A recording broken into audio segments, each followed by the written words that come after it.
Hello friends, welcome to my channel Ninni की प्रेरणा।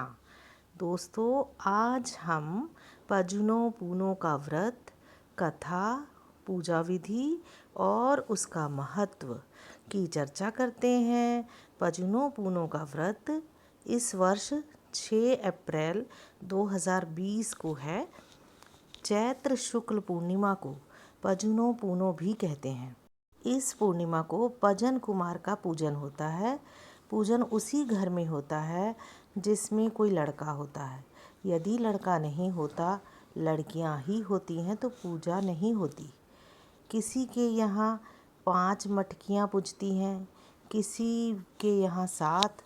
जहाँ 5 पूजती है वहाँ 4 मटकियाँ और 1 करवा होता है।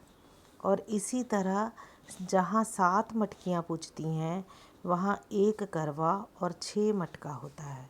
मटकियों को चूना या खड़िया मिट्टी से रंगी जाती है। करवा पर हल्दी से पजन कुमार और उनकी दोनों माताओं की प्रतिमाएं बनाई जाती हैं। शुद्ध जगह पर लीप कर और चौक पूर कर बीच में पजन कुमार का करवा और उसके चारों ओर अन्य मटकियाँ रखी जाती हैं। और ये सब मटकियाँ विविध प्रकार के पकवानों से भरी जाती हैं। बीच वाली मटकियों में अधिकांश लड्डू ही रखे जाते हैं। चंदन, अक्षत, धूप, दीप, नैवेद्य से मटकियों की पूजा करके कथा कही जाती है। एक स्त्री कथा कहती है, बाकी स्त्रियां अक्षत हाथ में लेकर बैठ जाती हैं। कथा समाप्त होते ही वे सब मटकियों पर अक्षत छोड़ती हैं और मटकियों को दंडवत प्रणाम करती हैं। तब लड़का सब मटकियों को हिला हिला कर यथास्थान रख देता है। पजन कुमार की मटकी में से लड़का लड्डू निकालकर माँ की झोली में डालता है। तब माँ लड़के को लड्डू या पकवान देती है और फिर सब घर के लोगों में मटकियों का पकवान प्रसाद की तरह वितरण किया जाता है। प्रसाद बांटते समय यह कहा जाता है, पजन के लड्डुआ पजने खाएं, दौर दौर व कोठरी में जाए। ये पूजा विधि हो गई। अब हम इसकी कथा सुनते हैं। कथा इस प्रकार है। किसी समय वासुकदेव नाम का एक राजा था। उसके 2 रानियां थीं। बड़ी रानी का नाम था सिकौली और छोटी का रूपा। दोनों रानियों में से संतान एक के भी नहीं थी। छोटी रानी रूपा राजा को अत्यंत प्रिय थी और बड़ी रानी सिकौली पर उनकी सास और ननद का अधिक प्रेम था। रूपा पति की प्यारी होने से सास ननद की नाराज़गी की कुछ भी परवाह नहीं करती थी, परंतु उसको पुत्र की बड़ी लालसा थी। इस कारण उसने एक दिन वृद्धा स्त्रियों से कोख चलने का उपाय पूछा। तो उन स्त्रियों ने कहा कि संतान तो सास ननद के आशीर्वाद से ही हो सकती है। रानी ने कहा, वे तो मुझसे नाराज़ हैं, इसीलिए यह संभव नहीं है कि मुझको आशीर्वाद दें। इस पर स्त्रियों ने सिखाया कि तुम ग्वालिन का वेश धारण करके अपनी सास ननद के पास जाओ और उनके पैर पड़ो, वे आशीर्वाद देंगी तो अवश्य तुम्हारे संतान होगी। एक दिन रूपा रानी ग्वालिन के वेश में सास ननद के महलों में गई। उसने दूध दही की मटकियां सर से उतार कर सास ननद के पैर छुए। तब उन्होंने उसे पुत्रवती होने का आशीर्वाद दिया। इस प्रकार सास ननद का आशीर्वाद पाकर वह चली आई। भगवान की कृपा से उसको गर्व रह गया। अब उसको सास ननद के ना आने जाने की चिंता हुई। उसने एक दिन अपने जी की बात राजा से कही। राजा ने कहा कि इस बात की तुम कोई चिंता ना करो, मैं आज ही तुम्हारे महल में एक घंटी बंधवाए देता हूँ। जब तुम्हारे लड़का होने लगे तो तुमको और कोई संकट हो तो तुम उस डोरी को खींचना, घंटी बजते ही मैं तुरंत दौड़ा आऊँगा। यह कहकर राजा ने रानी के महल में घंटियों का प्रबंध करा दिया। एक दिन रानी ने घंटी खींचकर राजा की परीक्षा ली। उस समय राजा दरबार में बैठे थे। घंटी बजते ही वह रनिवास गए। उन्हें जब मालूम हुआ कि घंटी परीक्षा लेने की बजी थी तो उन्हें बहुत क्रोध आया। वह बिगड़ कर चले गए। ऐसी दशा में रूपा रानी को विवश होकर सास ननद की शरण में जाना पड़ा। उसने उनसे कहा कि मेरे प्रसव के दिन निकट है, ऐसा उपाय बताइए जिससे ये सब काम सुख से हो जाए। ननद ने उसे धैर्य बंधाते हुए कहा कि जब तुम्हारे पेट में दर्द हो तब तुम कोने में सिर डालकर ओखली में बैठ जाना। और रानी रूपा कुछ सीधे स्वभाव की थी। उसने ननद की बात को सच मानकर अक्षरशः पालन किया। प्रसव के समय वह ओखली पर बैठ गई और बालक पैदा होकर ओखली में गिर गया और रोने लगा। तब रोना सुनकर सास ननद दौड़ी आई। उन्हीं के साथ रूपा की सौत सिकौली रानी भी आई। उसने नवजात बालक को उठाकर घूरे में फिकवा दिया और ओखली में कंकड़ पत्थर डाल दिए। सास ननद ने आकर रूपा से कहा, तूने तो कंकड़ पत्थर जाए हैं।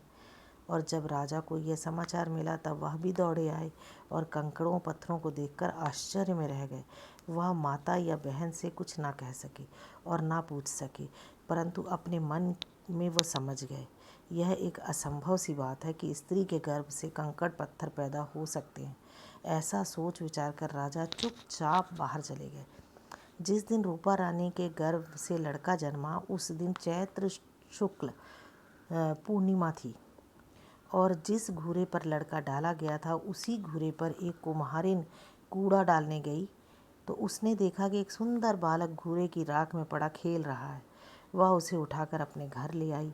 उसके कोई संतान नहीं थी, इसीलिए वह बड़े लाड प्यार से उसका लालन पालन करने लगी।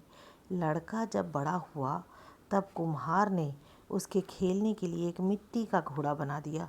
लड़का उस घोड़े को लेकर नदी किनारे जाता और उसका मुंह पानी में लगाकर कहता फिरता, मिट्टी के घोड़े पानी पी, चैं चैं चैं।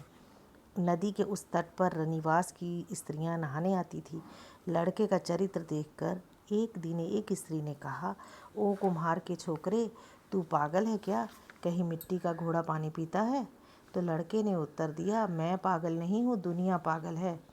क्या यह भी संभव है कि रानियों के गर्भ से कंकड़ पत्थर पैदा हो जाएं?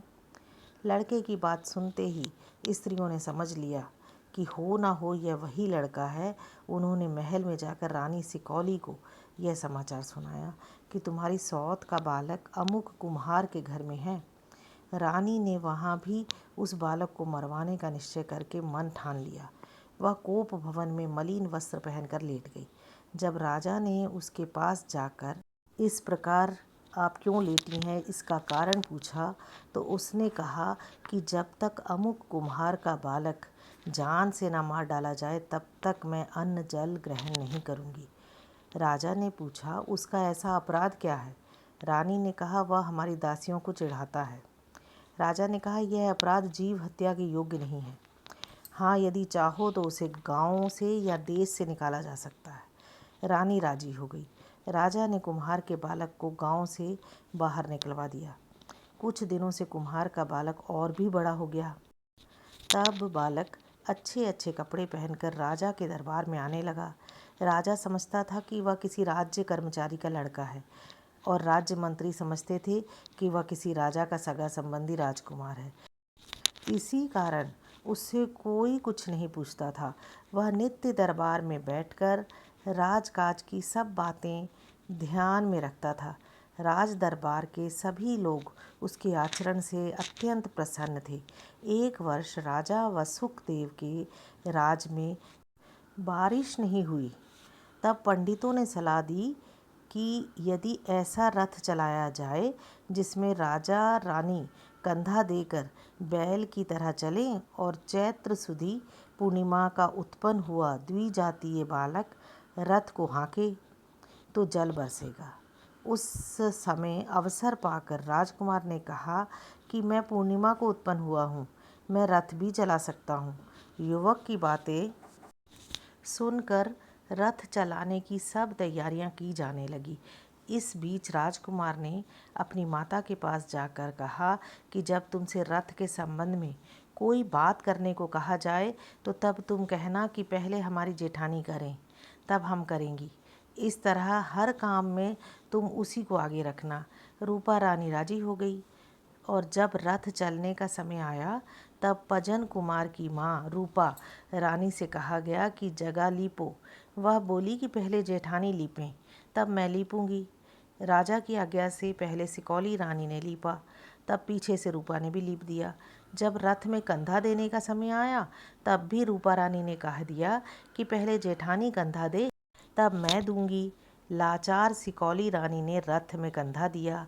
उस समय खूब धूप निकली हुई थी। राजकुमार ने जमीन में गोखरू के कांटे बिखेर दिए थे। एक ओर सिकौली रानी के पाँव में कांटे धंसते थे, दूसरी ओर राजकुमार उसकी पीठ पर छड़ियाँ मारता था। इस प्रकार जब रथ सीमा तक पहुंच गया तब वह उससे अलग हुई।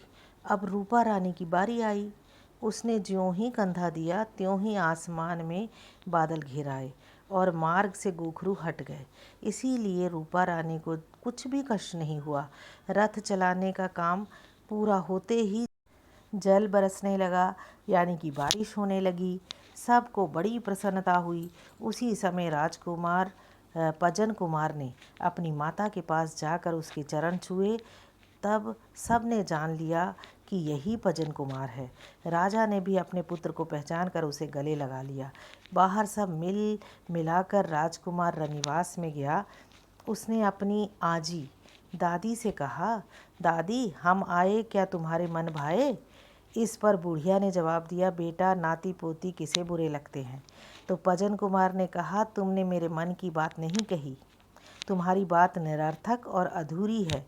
इस कारण मैं शाप देता हूँ कि तुम अगले जन्म में देहली होगी।